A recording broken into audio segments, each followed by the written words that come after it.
Hey, Ag Teacher Thoughts here, coming at you with another video. We're going to go ahead and try out our brand new watering system that I put together. It uses that giant bulk storage bin there full of pre-mixed fertilizer water, an electric pump, and a garden hose. Let's see how well it waters our baskets and let's see if it's saving me some time.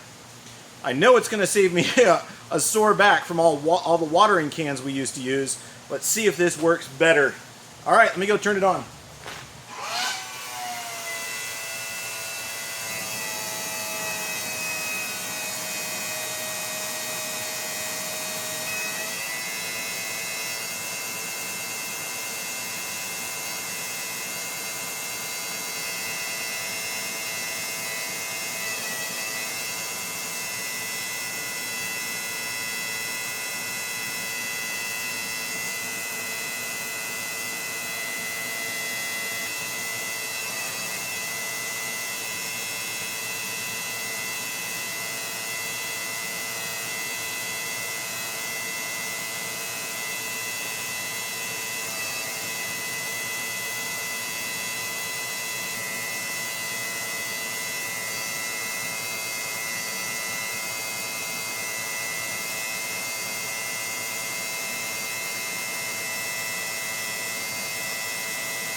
So there you go. That is our new fertilizer watering system. So an electric pump and a garden hose and a bulk storage bin. Works as expected, and I'm super happy with that. That is going to save me so much time. So there would have been 6 watering cans on that, and all I had to do was just walk straight down with the hose. That is much easier than what we've done the last couple of years with the 2-gallon watering cans. So glad I thought of it. And now I think it's time to plant some more baskets. So my proof of concept works. Let's get some baskets planted, and then we'll water those up and get everything else watered before the end of the night. And I know that that row is completely done. Anyway, I hope you enjoyed. I hope you learned something. And I hope you realize that greenhouse can be more than just the standard. You can innovate. You can do things different. You can find workarounds to make just about anything work. I hope you learned something. I hope you enjoyed yourself. Ag Teacher Thoughts out.